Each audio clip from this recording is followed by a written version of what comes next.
নবী হে, ধৈর্যশীলদেরকে আপনি সুসংবাদ দিন, ধৈর্যশীলদেরকে সুসংবাদ দিন। তার মানে বিপদে ধৈর্য ধারণ করতে হবে প্রিয় ভাইয়েরা। ইন্নামাস সাবরু ইনদা সাদামাতিল উলা। বিপদে আমরা অনেক সময় প্যানিক হয়ে যাই, অস্থির হয়ে যাই, কি করব, হতাশ। না, মুমিনরা হতাশ হয় না, ধৈর্য ধারণ করে। কি করে? কি করে? ধৈর্য ধারণ করার শক্তি দাও গো মেহেরবান আমায়, দাও গো মেহেরবান। পড়েন, ধৈর্য ধারণ করার শক্তি দাও গো মেহেরবান আমায়, দাও গো মেহেরবান। সবাই বলুন একসাথে, ধৈর্য ধারণ করার শক্তি দাও গো মেহেরবান আমায়, দাও গো মেহেরবান। বুকের ভেতর ব্যথার নদী বইছে অবিরা, বইছে বইছে অবিরা। পড়ুন, ধৈর্য ধারণ করার শক্তি দাও গো মেহেরবান আমায়, দাও গো মেহেরবান। পড়েন আমিন। আল্লাহ যেন বিপদে আমাদেরকে ধৈর্য ধারণ করার তৌফিক দান করে। প্রিয় ভাইয়েরা, ধৈর্য এটা এমন একটা গাছ যে গাছের সারা গায়ে কাটা, কিন্তু এই গাছের ফলটা বড় সুস্বাদু। আই রিপিট, আমি আবার বলছি, ধৈর্য এটা এমন একটা গাছ যে গাছের সারা গায়ে কাটা, কিন্তু ফলটা বড় মিষ্টি, ফলটা বড় সুস্বাদু। সবাই ধৈর্য ধারণ করতে পারে না। বিষ্ণু ইসলামকে আল্লাহ তাআলা নানা সময় আশ্বস্ত করেছেন, সান্ত্বনা দিয়েছেন, আর ধৈর্যের বাণী শুনিয়েছেন। আল্লাহ বলেন, ফাসবির কামা সাবারা উলুল আজমি মিনার রাসূল।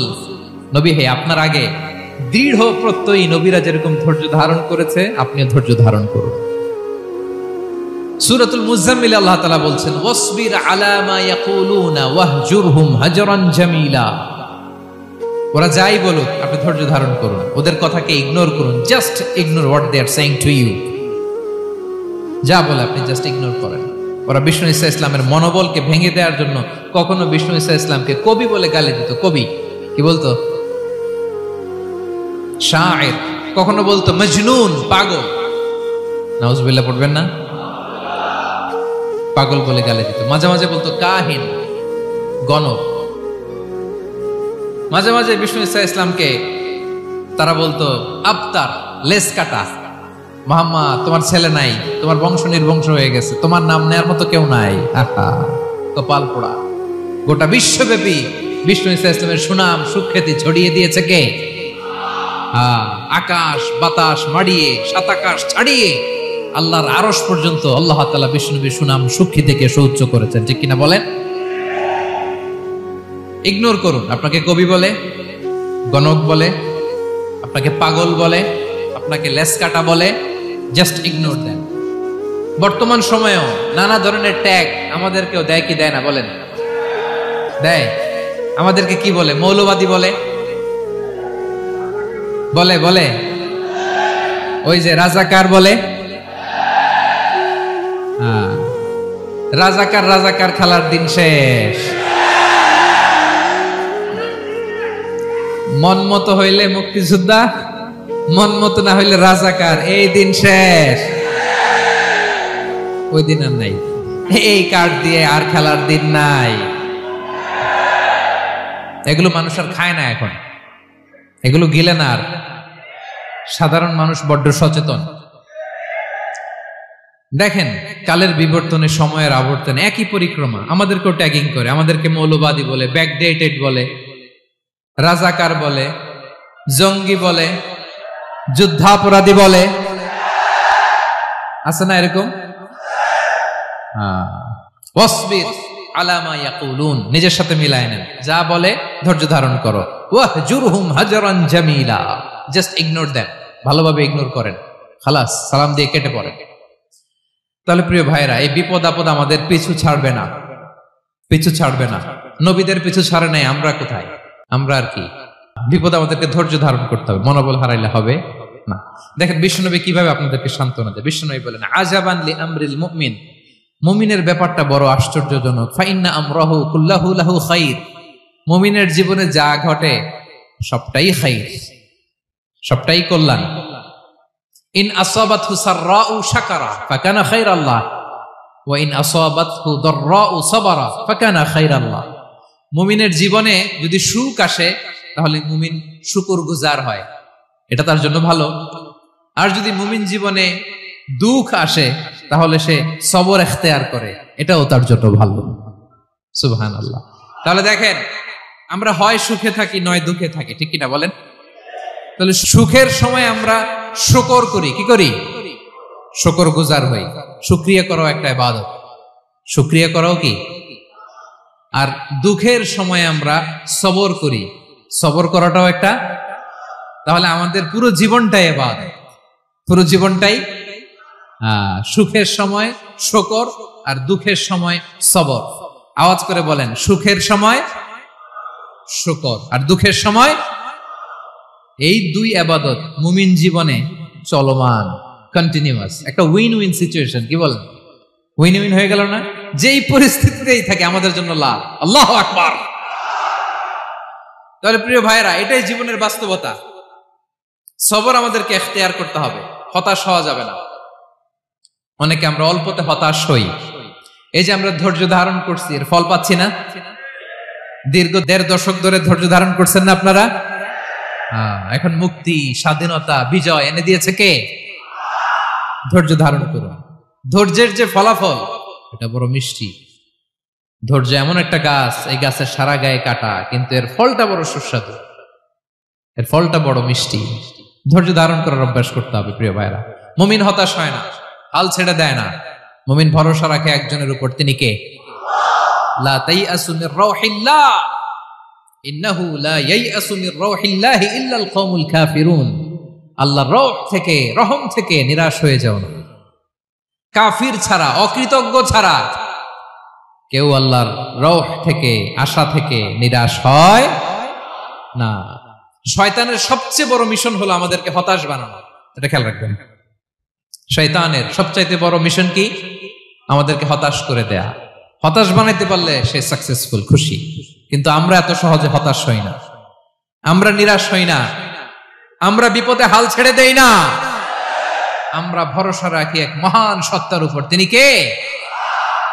মনে থাকবে, বিপদ আসলে ভেঙে পড়বেন, ভিসা না হইলে কান্নাকাটি শুরু করবেন, ব্যবসায় লস হইলে হাউমাউ, হতাশ হবেন, ভেঙে পড়বেন। ধৈর্য ধারণ করব আমরা। আওয়াজ করে বলেন, আমরা কি করব? সবর। বিপদ ট্যাকেল দেওয়ার প্রথম স্টেপ হচ্ছে সবর, ধৈর্য ধারণ করতে হবে। অবশ্যই সাবিরিন, ধৈর্যশীলদেরকে সুসংবাদ দাও। বিপদ থেকে বাঁচার দ্বিতীয় স্টেপ হচ্ছে এই বিপদ থেকে উত্তরণের চেষ্টা করতে হবে। কন্টিনিউয়াস প্রচেষ্টা চালিয়ে যেতে হবে। ওয়াল্লাযীনা জাহাদু ফিনা লানাহদিয়ান্নাহুম সুবুলানা। যারা আমার রাস্তায় চেষ্টা করে, প্রচেষ্টা করে, স্ট্রাগল করে, তাদেরকে আমি পথ দেখিয়ে দেই, সুবুল দেখিয়ে দেই, ওয়ে আউট দেখায় দেই, এক্সিট দেখায় দেই। কোথাও আটকাবেন না আপনি, আপনাকে এক্সিট দেখায় দিবে কে? মালয়েশিয়াতে কেলুয়ার বলে না? কেলুয়ার কি বলে চিনেন? কেলুয়ার মানে কি? এক্সিট। এক্সিট পেয়ে যাবেন, আটকাবেন না আপনি জীবনে কোথাও। 3 নাম্বার, আল্লাহর উপর তাওয়াক্কুল করতে হবে বিপদ আসলে। ওমাইয়া তাওয়াক্কাল আলাল্লাহি ফাহুয়া হাসবুহ। আল্লাহর উপর যে তাওয়াক্কুল করে, আল্লাহই তার জন্য যথেষ্ট হয়ে যায়। তাহলে বিপদে প্রিয় ভাইরা আমরা প্যানিক হব না, ধৈর্য ধারণ করব, বিপদ থেকে উত্তরণের সর্বোচ্চ প্রচেষ্টা চালিয়ে যাব, আর ভরসা রাখবো একজনের উপর, তিনি কে? আর বিপদ আসলে এটাকে নেগেটিভলি নেবেন না সবসময়। বিপদ আপদ এটা অনেক পজিটিভ, ভালো জিনিস আমাদের জীবনে বয়ে নিয়ে আসে। শাইখুল ইসলাম ইবনু তাইমিয়া আলাইহি রাহমা, উনি বলতেন, খুব দামি কথা, খুব হেভি ওয়েট কথা, মনোযোগ দিয়ে শুনুন। তিনি বলতেন, যে নেয়ামত তোমাকে আল্লাহ থেকে দূরে সরায়, ওই নেয়ামতের চেয়ে বিপদ ভালো যে বিপদ তোমাকে আল্লাহর দিকে ধাবিত করে। আই রিপিট, আমি আবারও বলি, যে নাজ নেয়ামত তোমাকে আল্লাহ থেকে দূরে সরিয়ে দেয়, সে নাজ নেয়ামতের চেয়ে ওই বিপদ আপদ ভালো যে বিপদ আপদ তোমাকে আল্লাহর কাছে টেনে নেয়। তাহলে বিপদ আপদ আসলে আপনি হতাশ হবেন? আর কখনো দুঃখ করবেন? মোয়ারের ভাইয়েরা, আর মন খারাপ করবেন? আপনি খেয়াল করে দেখেন, বিপদ আসলে আমরা আল্লাহরে ডাকি বেশি। যখন অসুস্থ আপনি খেয়াল করেন তো, আল্লাহ আল্লাহ তুমি ছাড়া বাঁচানোর কেউ নাই, আল্লাহ আল্লাহ তুমি হেফাজত করো, আল্লাহ তুমি সুস্থ করে দাও। যখন লাইফ থ্রেট, দেখেন আপনি গুম হয়ে যেতে পারেন, আপনার কারাবন্দী করতে পারে, এরকম একটা বিপদের মধ্যে আছেন, তখন খেয়াল করেন তো আল্লাহর সাথে আপনার কানেক্টিভিটি, রিলেশনশিপটা কতটা ডেভেলপ হয়। কারণ বিপদে পড়লে আমরা আল্লাহরে ডাকি বেশি। তাহলে বিপদ আপদেরও কিছু পজিটিভ সাইড বা দিক আমাদের জীবনে আছে না নাই? অনেক পজিটিভ দিক আছে, কয়েকটা শেয়ার করি। এক নাম্বার পজিটিভ সাইড তো বললাম, ইমাম ইবনে তাইমিয়া যেটা বললেন। এরপরে হচ্ছে মাঝে মাঝে আল্লাহ তাআলা আমাদের মর্যাদাকে আপগ্রেড করতে চায়, এলিভেট করতে চায়। আপনি ধরেন কোন একটা এয়ারলাইন্সের রেগুলার প্যাসেঞ্জার টিকিট কাটেন, মাঝে মাঝে হঠাৎ করে দেখবেন কাউন্টারে গেলে তারা বলে you are upgraded to business class, অথবা you are upgraded to first class. যেহেতু রেগুলার প্যাসেঞ্জার, অনেক মাইলস জমা হয়েছে, আপগ্রেড করে দেয়। আল্লাহ তাআলা মাঝে মাঝে চায় তিনি আমাদের মর্যাদাকে, র্যাঙ্ক, এটাকে আপগ্রেড করবেন, কিন্তু আমার যে আমল আখলাকের অবস্থা, ওইটা দিয়ে ওই আপগ্রেড র্যাঙ্কে যাওয়ার সুযোগ নাই। বুঝতেছেন কথা? আল্লাহ চায় আমার লেভেল একটু আপ করতে, কিন্তু আমার আমলের যে অবস্থা, এতে আমি ওখানে যাই না। তখন আল্লাহ কিছু বিপদ আপদ দিয়ে, পরীক্ষা দিয়ে বান্দাকে টেস্ট করে।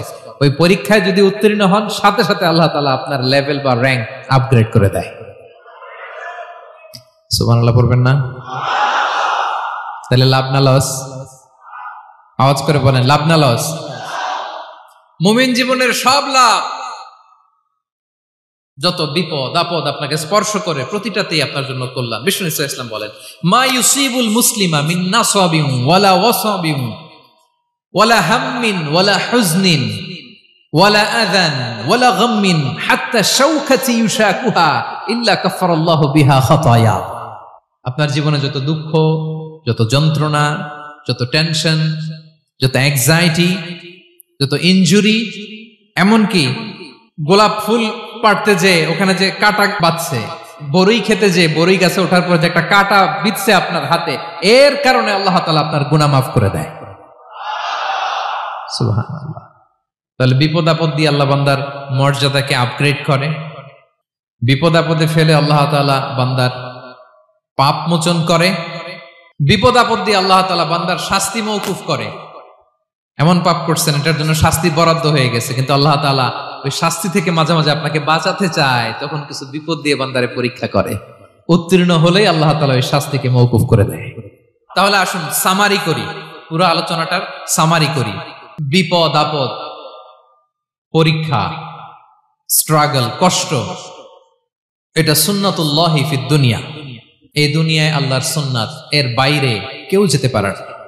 ইভেন নট দ্য মেসেঞ্জার্স, নবীরাও না। আজকের আলোচনায় শুনছেন না নবীদের জীবন দিয়ে কি গেছে, ups and downs, test and trial, নবীরাও না। তাহলে এটা আমাদের মাইন্ডসেটের সাথে সেট আপ করে নিতে হবে যে অতীতে, বর্তমানে, ভবিষ্যতে বিপদ আপদ মুক্ত এই পৃথিবীতে কেউ থাকবে না।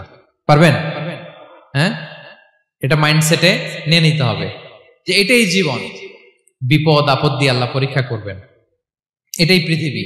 চির সুখ, চির শান্তি এই পৃথিবীতে খুঁজলেই পাওয়া যায় না। শুরুতে বলছিলাম না, চির সুখ, চির শান্তি। বলেন তো, এটা কি দুনিয়ার ফিচার না জান্নাতের ফিচার? জান্নাতের ফিচার দুনিয়ায় খুঁজলে পাওয়া যাবে? যাবে না। তাহলে আজকের আলোচনার 1 নম্বর লেসন হচ্ছে বিপদ আপদ এটা সুন্নাতুল্লাহি ফিদ দুনিয়া।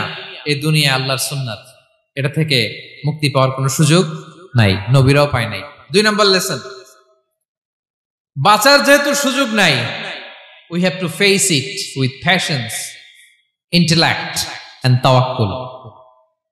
বিপদে অস্থির হওয়া যাবে না, এটাকে ফেস করতে হবে উইথ পেশেন্স, ধৈর্যের সাথে। বিপদ আমরা মোকাবেলা করব কিসের সাথে? ধৈর্য। প্যানিক হবেন না, অস্থির হবেন না, ধৈর্য ধারণ করবেন। উইথ ইন্টেলেক্ট, আল্লাহর দেয়া আপনার ইন্টেলেক্ট খাটিয়ে এই বিপদ উত্তরণের সর্বান্তকরণের চেষ্টা প্রচেষ্টা আপনার চালায় যেতে হবে। আর সবশেষে আত-তাওয়াক্কুল আলাল্লাহ, ডিপেন্ডিং অন আল্লাহ, ভরসা করব কার উপর? আল্লাহর উপর। পারা যাবে তো? আচ্ছা, দুইটা লেসন গেল। 3 নাম্বার লেসন হচ্ছে আমাদের ছেলে মেয়েদেরকে we have to educate our child regarding the test and trial in this দুনিয়া। দুনিয়ার এই বিপদ আপদের ব্যাপারে আমাদের ছেলে মেয়েদেরকে শেখাতে হবে, বুঝাতে হবে। ওরা ছোট মানুষ তো অস্থির হয়ে যায়, আব্বু আমার সাথে কেন এমন হয়, আমারই শুধু পেন্সিল চুরি হয়, আমারই শুধু এটা হয়, আমি পরীক্ষায় খারাপ করি, আমি ব্যথা পাই, আমার এই আমার সেই। ছোট মানুষ তো বুঝে না। ওরা বুঝাইতে হবে যে বাবা, this is the essence of life, এটাই জীবন, এটাই কি এই লাইফ হ্যাকস গুলো তাদেরকে শেখাইতে হবে। ডোন্ট বি প্যানিক, প্যানিক হওয়া যাবে না। This is how life is design, এটাই জীবন। বিপদ আপদ আসবে, এটাকে মেনে নিতে হবে, ছেলে মেয়েদেরকে শিখাইতে হবে, তাহলে তারাও প্যানিক হবে না। পারবেন তো ইনশাআল্লাহ? আচ্ছা, 4 নাম্বার লেসন হচ্ছে যেটা আমরা জানলাম, এই বিপদ আপদ সবসময় আমাদের জন্য খারাপ না। সামটাইমস ইট ব্রিংস খায়ের for us if dealt properly. ঠিক মতো বিপদকে ডিল করতে পারলে এটা আসলে আমার জন্য আখেরে কল্যাণই বয়ে নিয়ে আসে। কি বলেন, তাই না? কল্যাণ বয়ে নিয়ে আসে। সব শেষ কথা হলো, আমরা যেন এই বিপদগুলোকে প্রপারলি ডিল করতে পারি, আমরা যেন সবর ইখতিয়ার করতে পারি। আল্লাহর কাছে চাইতে হবে, দোয়া করতে হবে, কারণ তৌফিক দেওয়ার মালিক কে? আল্লাহর কাছে যেন আমরা কায়মনোবাক্যে প্রার্থনা করতে পারি, আল্লাহ এই বিপদকে যেন আমরা ডিল করতে পারি উইথ সাবর, উইথ ইন্টেলেক্ট, উইথ তাওয়াক্কুল। আসল হাতিয়ার হচ্ছে এটা, দোয়া। আল্লাহর কাছে চাইবেন, মনোযোগের সাথে চাইবেন, আন্তরিকতার সাথে চাইবেন। উদউল্লাহ ওয়া আনতুম মুকিনুনা বিল ইজাবা। বিষ্ণু বলেন এমন ভাবে চাও যেন তুমি অনেকটা কনফার্ম যে তোমার দোয়া আল্লাহ কবুল করবেনই, এমন ভাবে চাও। অনেকে রোবোটিক দোয়া করে। রোবোটিক দোয়া মানে দোয়ার মধ্যে প্রাণ নাই, ধ্যান নাই, মন নাই, আগ্রহ নাই, ভালোবাসা নাই। ওই দোয়া আল্লাহ কবুল করে না। মনোযোগ দিয়ে চাইতে হবে চাওয়ার মতো, তাহলে আল্লাহ তাআলার পক্ষ থেকে তৌফিক পাওয়া যাবে। পারা যাবে তো ইনশাআল্লাহ? আল্লাহ তাআলা আমাদের সবাইকে বিপদে আপদে ধৈর্য ধারণ করার তৌফিক দান করুক।